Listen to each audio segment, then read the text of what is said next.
सभी छात्राओं को मेरा प्यार भरा नमस्कार।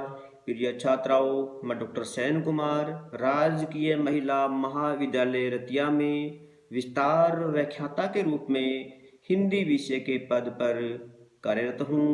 प्रिय छात्राओं, आज हम राष्ट्रकवि रामधारी सिंह दिनकर द्वारा लिखित लघु कविता आदमी के पद्यांशों की कर्मानुसार व्याख्या करेंगे, सप्रसंग व्याख्या करेंगे। उन्होंने इस कविता में यह उल्लेख किया है कि वर्तमान में आम आदमी किस प्रकार समाज से कट चुका है। वह अत्यधिक धन के कारण भौतिकवादी बन गया है और आत्म सम्मान को खो चुका है। तो उनके पद्यांशों की क्रमानुसार व्याख्या निम्न रूप में है। वो लिखते हैं कि आदमी के बारे में मैं केवल यह चाहता हूँ। कहते हैं कि आदमी के बारे में, व्यक्ति के बारे में मेरी सिर्फ यही राय है कि उसके भीतर की चिंगारी जलती रहे, उसके भीतर की चिंगारी अभंग रहे। अभंग से अभिप्राय है कि वो चिंगारी नष्ट नहीं होनी चाहिए, वो चिंगारी बुझनी नहीं चाहिए। अर्थात चिंगारी से कवि का अभिप्राय यह है कि उसके हृदय में स्थित आत्म सम्मान की भावना नष्ट नहीं होनी चाहिए। वह आत्म सम्मान की भावना यथावत रहनी चाहिए। आगे लिखते हैं कि अपनी आग को वह कभी बुझने नहीं दे और जो आपदाएं पड़े वीरता के साथ सहें।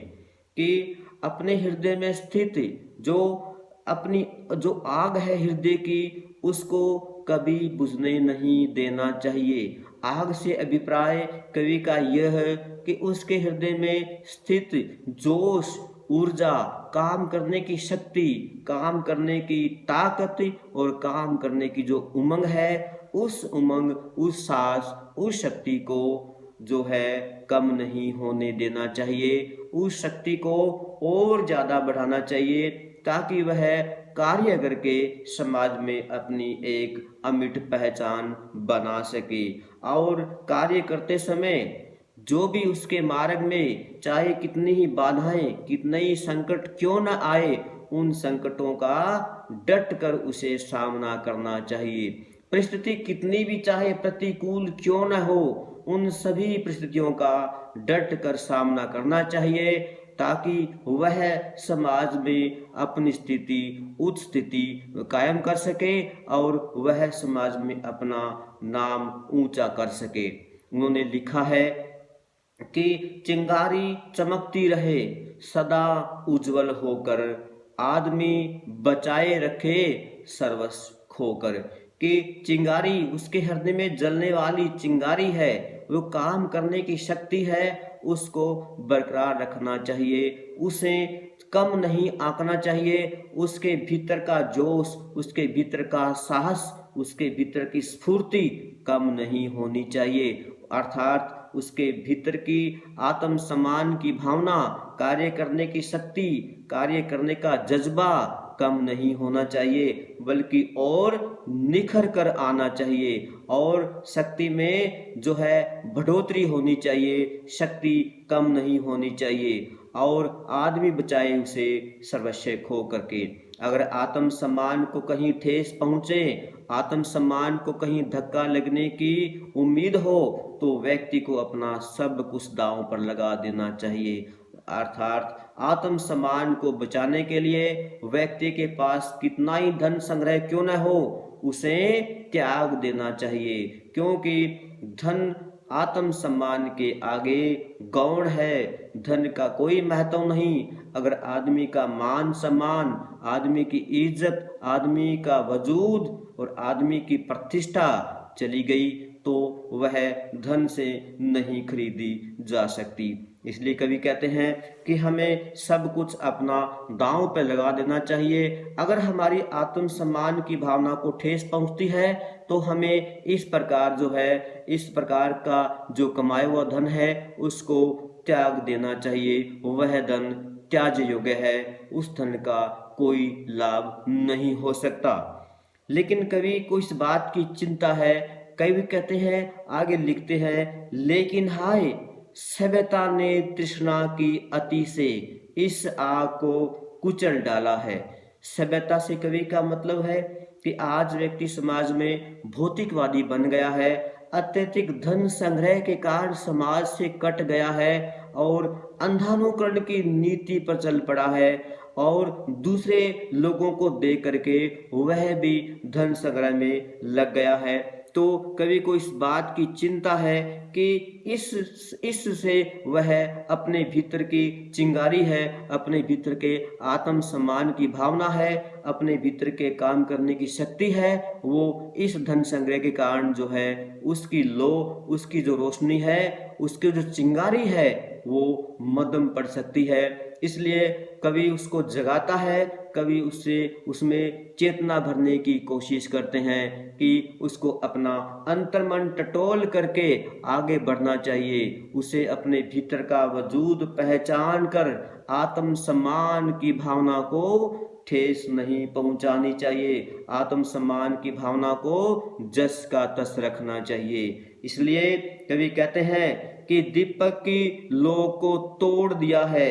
दीपक की लौ को तोड़ने का मतलब कि जो उसके अंदर साहस और जो परिश्रम रूपी दीपक की लौ है, उस लौ को जो है खत्म कर दिया है, अर्थात उसके अंदर काम करने की शक्ति जवाब दे गई है और वह व्यक्ति जो है इस धन को प्रथम मानता है और ईमानदारी और नैतिक कर्तव्य और आत्म सम्मान की भावना को गौण स्थान देता है। इसलिए कवि इस बात से चिंता जाहिर करता है कि उसके अंदर जो स्थित आग की जो चिंगारी है, वो आग की चिंगारी आज नष्ट हो चुकी है, अर्थात आत्म सम्मान की भावना कमजोर पड़ गई है और वह व्यक्ति धन के लालच में आकर के समाज से कट चुका है। आगे लिखते हैं कि आदमी के भीतर अब आग कहाँ जलती है, सभ्यता ने उसे मिट्टी का जीवित पुतला बनाकर छोड़ दिया है। कि आदमी इतना स्वार्थी हो गया है, आदमी इतना रुपयों पैसों के पीछे भागकर अपने आप को इतना स्वार्थी बना लिया है कि उसके भीतर अब वह आत्म सम्मान की भावना जागृत नहीं हो सकती। क्यों? क्योंकि अंधानुकरण की नीति से और धन के संग्रह के कारण जो सभ्यता है, उस सभ्यता ने उसे मात्र मिट्टी का पुतला बनाकर रख दिया है, अर्थात वह निष्प्राण और निर्जीव सा बन गया है। क्योंकि चिंगारी जहां बुझ जाती है, शैतान का काम बन जाता है।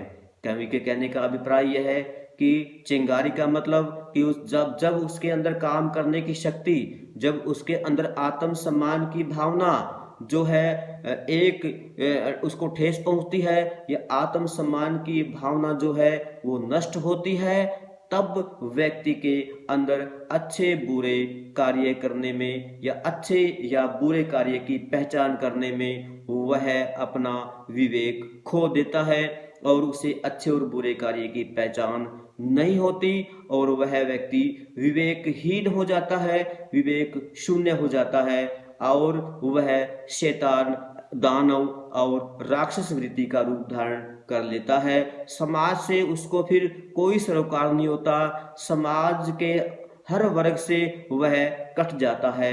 तो आगे कवि लिखते हैं, उनको इस बात की चिंता है कि आदमी तब रुपयों का दास बन जाता है, यानी धन के पीछे भागता है और रुपयों पैसों कमाने के पीछे जो है अपना सारा जीवन व्यतीत कर देता है। आगे लिखते हैं कवि, मजदूरी का गुलाम बन जाता है और वह धन दौलत इकट्ठा करके उसका गुलाम बन जाता है और धन दौलत इकट्ठा करने के कारण उसके हृदय में, उसके जीवन में जो ईमानदारी है और जो सच्चाई है और जो सात्विक वृत्तियां है वह सारी समाप्त हो जाती है। इसलिए वह व्यक्ति अच्छे और बुरे में भेद नहीं कर पाता, अंतर नहीं कर पाता। तो तो कवि इस बात से चिंतित है कि आज भौतिकतावाद की आड़ में व्यक्ति धन का संग्रह करता है, धन इकट्ठा करता है और धन के इकट्ठे करने के कारण उसका विवेक, उसका वजूद और उसके आत्म सम्मान की भावना जो है वह मिट चुकी है और वह दांव पर भी लग चुकी है। तो कवि ने इस कविता में पाठकों को यह बताने की कोशिश की है कि हमें धन के संग्रह के पीछे न भाग करके, धन की होड़ न लगा करके हमें सबसे पहले अपने व्यक्तित्व को, अपनी ईमानदारी को, अपने नैतिक कर्तव्य को जिंदा रखना है और समाज का सिरमौर बनना है और समाज में उच्च स्थान को प्राप्त करना है। अपनी मान और प्रतिष्ठा को दांव पे नहीं लगाना है, अपनी ईमानदारी की नीति को कायम रख करके हमें आगे बढ़ना है। तो कवि ने इस कविता के अंदर प्रतीकात्मक शैली का प्रयोग किया है।